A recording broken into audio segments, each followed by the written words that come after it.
2025 भर्तियों का वर्ष आज ही सुनिश्चित करें अपना सिलेक्शन और डाउनलोड करें तैयारी कर लो ऐप। 6433 पदों पर आयोजित हुई पशु परिचर भर्ती में परिणाम के साथ ही नॉर्मलाइजेशन को लेकर एक विवाद खड़ा हुआ।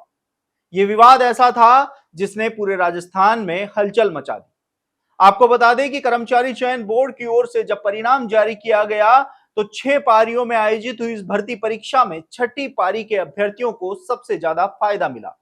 इसके साथ ही टॉप 1000 में भी सबसे ज्यादा छठी पारी के अभ्यर्थियों ने ही स्थान बनाया, जिसके बाद नॉर्मलाइजेशन के खिलाफ एक आवाज उठी। 7 अप्रैल को कर्मचारी चयन बोर्ड के बाहर एक बड़ा प्रदर्शन भी किया गया। साथ ही नॉर्मलाइजेशन को सही करते हुए वापस से परिणाम जारी करने की मांग की गई। लेकिन आनन फानन में कर्मचारी चयन बोर्ड की ओर से और पशुपालन विभाग की ओर से 10 अप्रैल को दस्तावेज सत्यापन का विस्तृत कार्यक्रम जारी कर दिया गया, जिसके बाद युवाओं में और भी आक्रोश बढ़ने लगा। इसके बाद यह मामला हाईकोर्ट पहुंचा। आपको बता दें कि लगभग 300 से ज्यादा अभ्यर्थियों ने हाईकोर्ट में पशु परिचर भर्ती में नॉर्मलाइजेशन के साथ ही 4 बिंदुओं को लेकर चुनौती दी गई, जिस पर अब जस्टिस विनीत माथुर की अदालत ने पशुपालन विभाग और कर्मचारी चयन बोर्ड से 2 सप्ताह में जवाब मांगा है।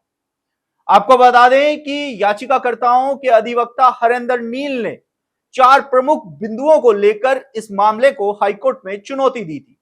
हरेंद्र नील ने बताया कि किस तरीके से नॉर्मलाइजेशन के चलते जो फॉर्मूला लागू होना था वो फॉर्मूला कर्मचारी चयन बोर्ड ने लागू नहीं किया गया, और जिस फॉर्मूले को कर्मचारी चयन बोर्ड ने लागू किया उस फॉर्मूले को सुप्रीम कोर्ट ने भी अवैध करार दिया है। इसके साथ ही 100% जो सूत्र है उसके अनुसार यह फॉर्मूला लागू होना चाहिए था, क्योंकि जब भी कोई परीक्षा एक से अधिक पारियों में आयोजित होती है तो इसी फॉर्मूले के आधार पर उसका परिणाम जारी किया जाता है, जिसमें पेपर के स्तर को एक समान किया जाता है। आपको बता दें कि अब इस मामले में हाईकोर्ट में सुनवाई हो चुकी है और हाईकोर्ट ने पशुपालन विभाग और कर्मचारी चयन बोर्ड से 2 सप्ताह में इस मामले में जवाब मांगा है। हालांकि पशु परिचर भर्ती का अभी दस्तावेज जो सत्यापन कार्यक्रम है वह शुरू हो चुका है। 15 मई तक पशु परिचर भर्ती में दस्तावेज सत्यापन कराए जाएंगे। और एक बड़ा जो इस मामले में आधार बनाया गया है वो ये भी बनाया गया है कि पहले कर्मचारी चयन बोर्ड की ओर से लगभग 4 लाख अभ्यर्थियों की सूची जारी की गई। इसके बाद दस्तावेज सत्यापन के लिए भी 1.6 गुना अभ्यर्थियों को दस्तावेज सत्यापन के लिए सूचीबद्ध किया गया, जो पूरी तरीके से अनुचित बताया गया है।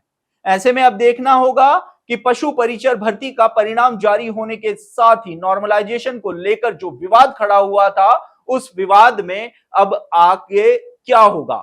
हाईकोर्ट ने 2 सप्ताह में जवाब मांगा है और ये 2 सप्ताह लगभग उसी समय पूरे होने जा रहे हैं जब पशु परिचर भर्ती का दस्तावेज सत्यापन कार्यक्रम पूरा होगा। ऐसे में अब देखना होगा कि हाईकोर्ट से पशु परिचर भर्ती के अभ्यर्थियों को क्या न्याय मिल पाएगा, क्योंकि 6 पारियों में आयोजित हुई इस भर्ती परीक्षा में छठी पारी के अभ्यर्थियों को सबसे ज्यादा फायदा, तो वहीं अन्य 5 पारियों के अभ्यर्थियों को सबसे ज्यादा नुकसान होगा। ऐसे में अब देखना होगा कि पशु परिचर भर्ती के अभ्यर्थियों को हाईकोर्ट से क्या न्याय मिल पाता है या एक बार फिर से अभ्यर्थियों को निराश होना पड़ता है। आप देखते रहिए एजुकेशन नगरी, मैं हूं ललित वर्मा।